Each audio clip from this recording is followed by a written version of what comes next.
도이치모터스 주가 조작 사건의 증거를 제가 쭉 모아봤더니 18개 정도 되는 것 같습니다. 그래서 18대 유죄 증거라고 제가 정리를 했는데요.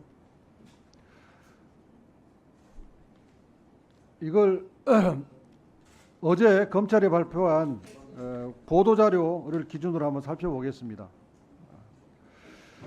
검찰은 권오수 등이 모두 피의자에게 시세 조정 내지 주가 관리를 한다는 얘기를 한 적이 없고 피의자가 그런 사실을 알지 못했을 것이라고 진술하여 이걸 이제 무혐의 근거로 삼았는데요. 도이치모터스 주가 조작 수사부터 재판 진행까지 김건희 여사는 검찰총장 부인 또 유력 대통령 후보의 부인, 현직 대통령 부인으로 있었습니다. 그래서 주가 조작 공범들은 오히려 이 김 여사의 힘을 이용하려고 했을 것이기 때문에 김 여사의 범행에 대해서 적극적으로 진술할 이익이 없습니다.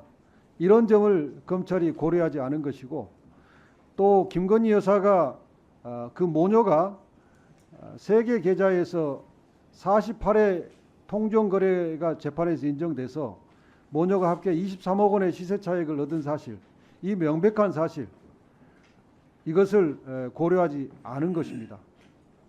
또 검찰은 62만 주 상당을 2010년 6월 28일부터 11월 1일까지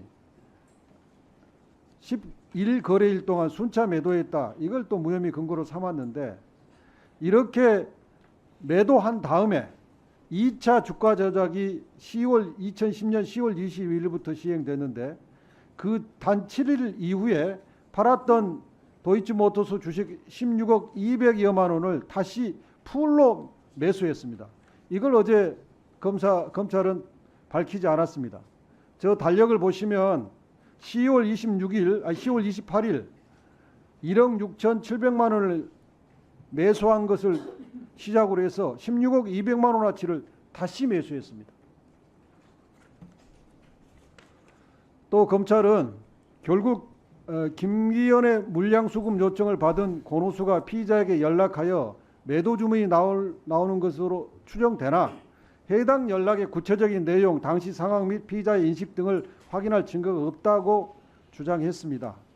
그런데 이것은 김기현과 공범 민태균 간의 문자, 또 이에 부합하는 김건희 여사와 대신증권 직원 간의 주식거래 직접 지시 녹취록, 이것을 이 빼박 증거를 무시한 겁니다.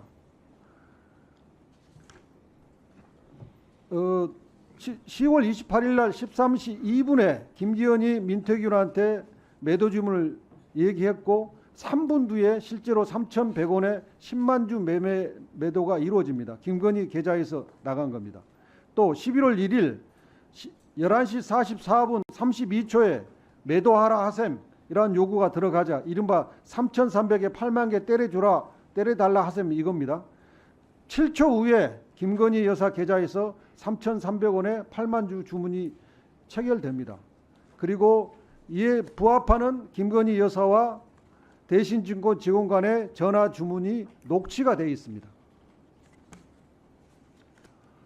또 검찰은 김건희 여사가 경험이 부족하고 권오수 여사와 권오수 회장을 믿고 했다. 뭐 이런 이유로 권오수가 시세 조정 범행을 한다는 사실을 미필적으로라도 인식 또는 예견하기 어려웠을 것이다 하고 했는데, 보통 이런 표현을 쓸 때는 최소한 미필적으로는 인식이 있었다, 예견이 했다고 인정된다, 보통 이렇게 인정을 하는데 이걸 완전히 거꾸로 바꿔놨습니다.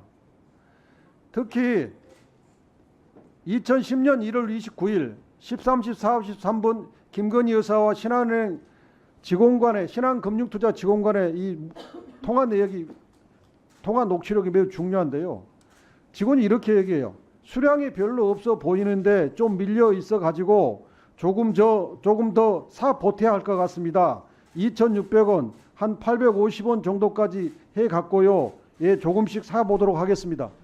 주가를 올리기 위해서 김건희 여사하고 증권회사 직원이 주식을 좀 사가지고 주가를 올리겠다고 시세 조정한 게 명백한 증거가 확보됐지 않습니까?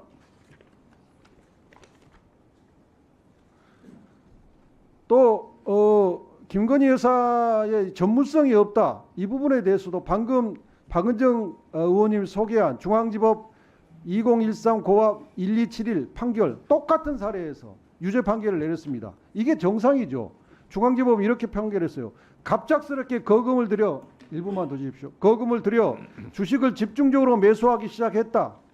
이것은 피고인이 이 사건 시세 조정에 공모 가담하였다면 이와 같은 피고인의 주식 매수 모습은 쉽게 납득이 된다. 피고인이 공모하였음을 인정하는 다른 공범자들의 진술이 없다고 하더라도 공모 가담하였음을 인정하는 데 장애가 되지 않는다.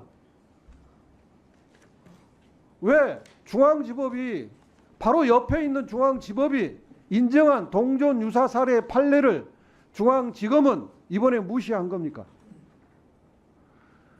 또 검찰은 주범과 직접 연락한 증거나 정황이 없다고 했습니다. 그런데 방금 우리가 살펴봤듯이 수사를 안 했잖아요. MBC 보도를 방금 중앙지검장이 확인해 줬잖아요. 도이치모터스 주가 조작과 관련해서는 압수수색을 안 했어요. 핸드폰도 압수수색하지 않았어요. 그러니까 공범들과 연락한 게 안 나왔죠. 또 더구나 이 주가 조작 사장 권오수, 주포 이정필과는 연락한 게 명확하게 확인됐잖아요. 대장과 연락을 했는데 하부 공범들과 연락 안 한 것이 그게 무슨 대수입니까? 그 이정필과의 피신에 보면 도이치모터스 권오수가 시총이 200억인데 500억으로 가야 되지 않느냐. 주가 조작을 암시했어요. 네, 정리해 주세요. 됐습니까? 자, 참고로 말씀드리겠습니다. 오늘 질의는 장경태 의원, 오전 질의는 장경태 의원까지 하겠습니다. 유상범 간사님하고도 그렇게 얘기했습니다. 6번까지 하겠다고. 위원장님, 박준태 의원님. 제가 한 30초만 대답을 좀 드려도. 네, 그렇어요. 그 위원님 질문은 제가 잘 들었고요. 그 위원님 말씀하시는 모든 내용들은 지금 항소심 판결문이나 또 저희 수사 기록에 다 있는 내용들입니다. 그리고 그런 부분들을 다 검토하고 저희가 결론을 내렸다는 말씀을 드리고요. 지금 중앙지법 판결 하나 얘기하시는데 그 사건은 그렇게 단순히 갑자기 주식을 많이 투자했다는 얘기만 있는 것이 아니고 그분은 이제 그 주범의 운전기사분인데 갑자기 이 뻥 주문이라고 해가지고 주가 조작꾼들이 쓰는 그 주문을 계속하고 또 IP 주소도 그 주범하고는 같은 IP 주소를 쓰고 그래서 그 딱 하나의 정황 말고도 나머지 정황들이 6개 정도가 더 있습니다. 그래서 네, 그 판결문 한번 알겠습니다. 보시면 이해를 하실 수 있을 겁니다. 저 이창수 증인, 저도 판결문 다 보고 어제 발표문 다 봤는데, 근데 특이한 점은 돈의 흐름 아닙니까? 주가 조작은. 그리고 김건희 돈의 여사, 흐름이 최은순 중요합니다. 장모 두 사람이 23억 벌었잖아요. 왜 그런 부분은 왜 안 합니까? 말을. 그게 핵심이에요. 그 부분에 조금 돈을 23억을 벌었어요. 그런데 수익 창출 당했다. 인식도 없었고 전문성도 없고 그래서 정황이 없다. 수사를 안 했으니까 공무원 정황이 없는 거죠. 그리고 김건희 여사는 태광섬유, 뭐 블록딜 이런 거 다 했던 전문가예요. 뭘 그런 거 가지고 수사를 안 했고 일반인이 저 같은 사람들도 아는 사실을 뭘 그런 것도 안 해놓고 이렇게 말이 많습니까? 자, 나중에 차차 다음은 설명드리겠습니다.